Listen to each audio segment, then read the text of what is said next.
Assalamualaikum warahmatullahi wabarakatuh. Welcome back to Rahasia Blogger Channel. Nah, di video kali ini gue mau ngejelasin masalah settingan di Blogger Blogspot ya. Jadi habis bikin blog itu biasanya gue langsung ke setting atau setelan nih ya, buat ngeset blog nih, dasar-dasarnya ya. Jadi gimana cara settingnya yang enak gitu buat ngeblok ke depannya, jadi kita nggak perlu repot lagi. Dan mempengaruhi SEO juga sih sebenarnya sih di deskripsinya sama robot ya. Jadi di dua hal itu bisa berpengaruh ke perankingan juga ya. Oke, langsung aja ya. Pertama, masuk ke dashboard blogger nih, ke setting.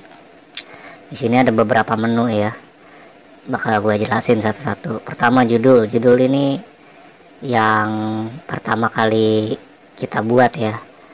Deskripsi ini maksudnya kayak tagline-nya gitu loh, tagline-nya di dalam blog gitu. Nanti biasanya tercantum di bawahnya tulisannya atau di sampingnya gitu. Itu sih buat tagline ya, buat nge-branding. Misalnya ini nih hanya contoh, ntar tagline-nya di bawah kalau kita buat. Gua contohin dulu ya.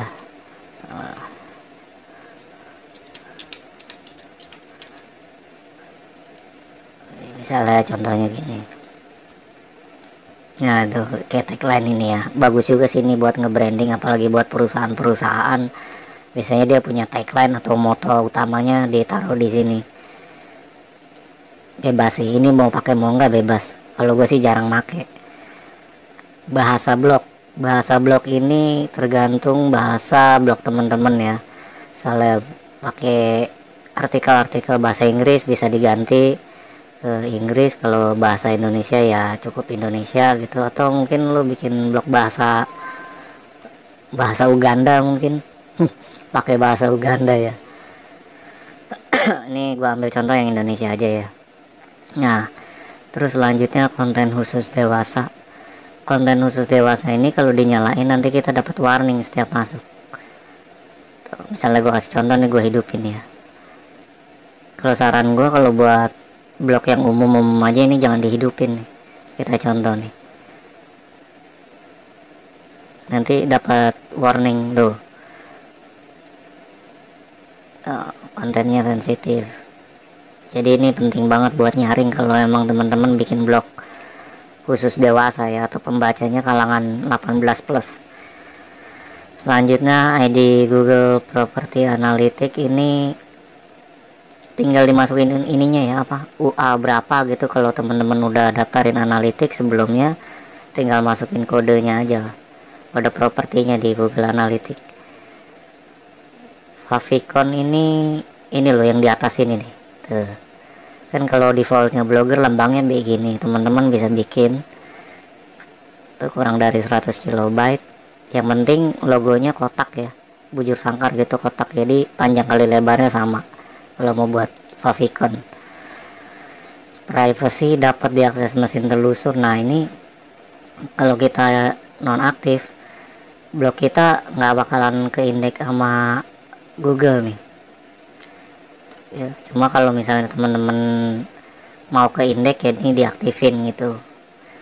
Masih banyak juga orang yang nggak mau di indeks ya, karena emang mungkin cuma buat privasi atau nyimpan hasil tulisan. Ini enggak, jadi bisa di private gitu dari search engine. Mempublikasikan alamat blog, ini alamat blog yang udah kita buat, domain custom. Kalau misalnya teman-teman mau ngaitin ke tld.com gitu, ngerubah .org, .net dan sebagainya di sini ya. HTTPS ini juga pengalihan sekarang udah pakai HTTPS semua ya. Kalau nggak pakai HTTPS ntar nih gemboknya hilang nih. Sekarang amannya ini diaktifin aja. Izin admin dan penulis blog ini buat multi author ya. Multi author tuh buat beberapa penulis gitu. Jadi misalnya di dalam blog ini mau ada beberapa penulis teman-teman gitu, atau siapa gitu yang expert, bisa diundang ya. Jadi pakai profile blogger mereka, jadi ini bisa multi author. Akses pembaca ini juga bisa di setting ya. Kalau gue pakainya umum aja karena ini buat blog terbuka ya. Postingan, jumlah posting yang ditampilkan di halaman nih buat di halaman depan nih, bisa 7, bisa 8, bisa 5, terserah ya. Kalau mau default aja 7 juga nggak apa-apa, aman. Jadi kan kalau di depan homepage itu kan ada feednya ya, ada sindikasinya tuh, ada beberapa postingan. Nah itu teman-teman bisa atur ya mau berapa yang ditampilin di halaman depan. Template entry ini nggak usah, like box gambar hidupin aja. Komen, lokasi komentar defaultnya tersemat, nggak masalah, udah gini aja cukup. Kalau nggak pengen ada komentar, sembunyiin ya. Moderasi komentar ini penting nih, aktifin aja nih, soalnya kalau nggak dimoderasi banyak komentar spam yang masuk. Oke ya, kirim email permintaan moderasi ini buat memberitahukan via email. Misalnya ada komen yang masuk, nanti kekirim ke email moderasi ini, terserah mau pakai apa enggak teman-teman. Kalau enggak juga nanti ketahan sendiri sih di komentar. Di sini nih ada komentar tertahan gitu, jadi teman-teman bisa setujuin secara manual. Gua saranin sih ini nih apa, moderasi komentar nih dihidupin aja ya buat ngindarin spamming ya.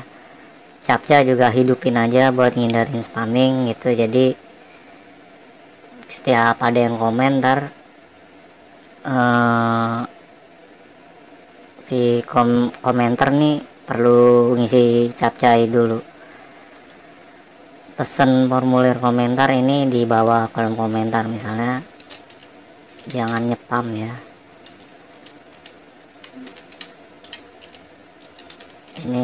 Ini pesan aja ya, pesan di form komennya. Next, email.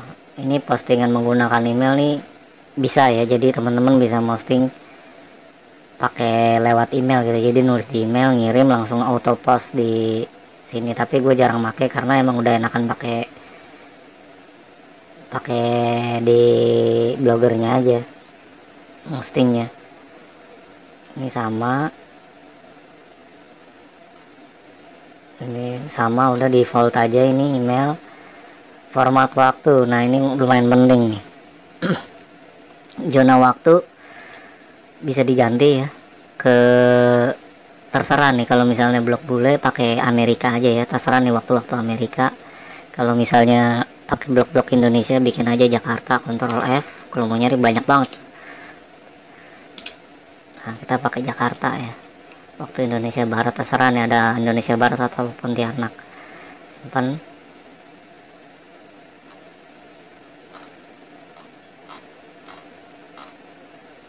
Zona waktu udah.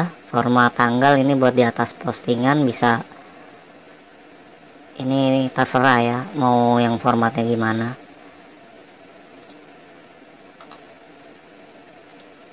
Ini zona waktu nih yang ini nih, misalnya coba kita ubah ke ini nih, mana ya, nah ini nih standar lah, standar sama aja. Kalau itu sih terserah ya. Tuh jadi ada harinya tuh.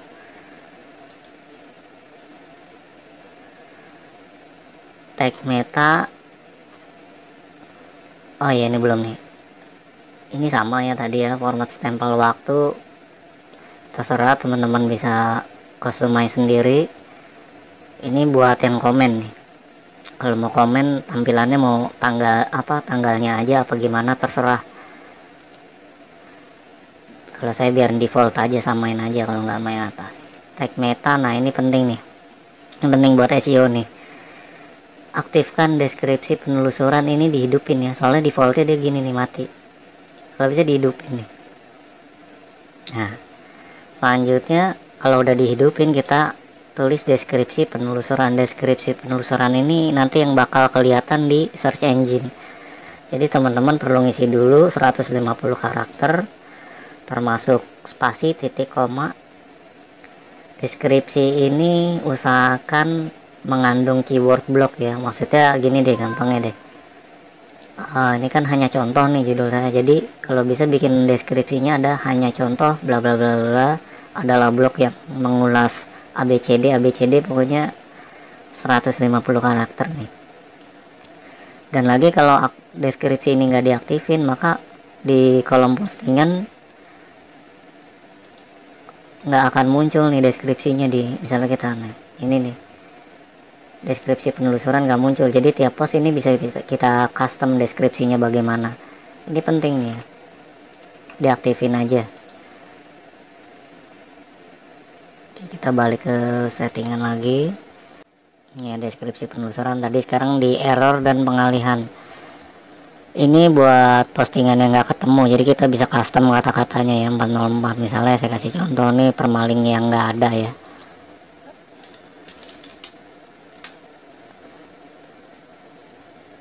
Aduh sorry bro, nyasar tuh, gua tulis gini. Kalau misalnya mau diganti juga bisa, ini terserah. Misalnya mau di default aja juga nggak apa-apa, misalnya halaman ini tidak ditemukan dan lain-lain, informasi aja buat pengunjung. Pengalihan ini kalau ada halaman yang dialihkan, jadi seumpama ada halaman yang mau diganti, di redirect kemana gitu, bisa di sini.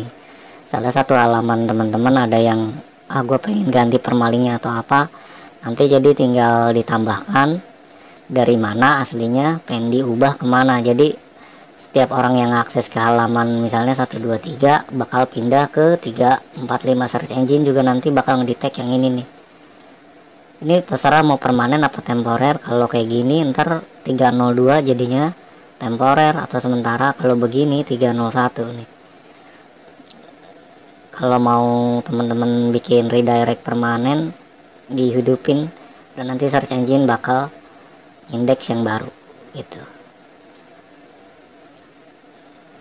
Oke, selanjutnya ke robot.txt ya, crawler dan pengindeksan. Robot.txt custom bisa dihidupin. Nah ini gue juga udah pernah ngulas ya masalah cara ngaktifin robot.txt dan settingannya bagaimana. Ntar teman-teman bisa cari aja di video-video gue sebelumnya. Nah, kayak gini gue aktifin, aslinya defaultnya nggak aktif ya. Ini hati-hati main robot.txt ya, makanya teman-teman coba bisa lihat video gue deh sebelumnya. Tag header juga ini buat memperkuat aja ya, memperkuat dari si robot.txt, udah gue jelasin juga di video robot.txt. Monetisasi, kalau teman-teman nggak pakai AdSense ini nggak usah diaktifin nih, kalau pakai ini harus diaktifin sekarang nih. AdSense custom ntar ada di dashboard AdSense teman-teman. Jadi misalnya pas sudah di-approve AdSense, teman-teman suruh ngisi AdSense custom ini nih, capap berapa gitu, ada apa formatnya itu. Cuma kalau misalnya belum dimonetis, di nonaktif aja nggak apa-apa. Impor konten ini buat ngimpor keluar, jadi buat ngedatengin file luar ke dalam. Misalnya teman-teman punya blog yang udah lama nih nggak kurus ya kan, pengen dipindahin, pengen dijadiin satu, bisa diimpor kontennya. Biasanya dia ngimpor postingannya nih, jadi biar gampang nanti langsung masuk nih ke postingannya. Cadangkan konten, sebaliknya ini buat backup, ini penting nih. Backup kalau bisa seminggu sekali atau berapa, karena sebenarnya kita pakai Blogspot atau Blogger ini yang gratis nih, CMS bisa ditutup sewaktu-waktu sama Google. Misalnya kita melakukan pelanggaran atau nggak sesuai dengan, atau ada pelaporan ya tentang blog kita, misalnya blog kita spamming atau apa, bisa dilaporin, bisa ditutup langsung sewaktu-waktu gitu. Makanya ini perlu di backup.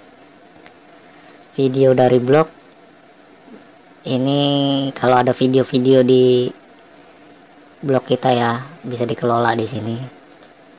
Lanjutnya hapus blog, kalau memang udah bosen pengen dihapus bisa pakai fitur ini hapus, kalau nggak usah. Izinkan feed, ini saya saranin dipendek aja ya.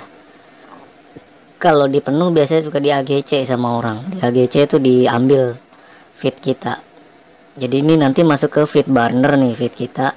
Nah mereka bisa ngambil feed kita di sana. Jadi kalau misalnya penuh semua postingan kita bakal ke kopas, bisa. Setiap kita ada pembaruan di blog yang AGC nih, blog yang niruin kita, bakal masuk, makanya ini dibikin pendek aja gitu ya.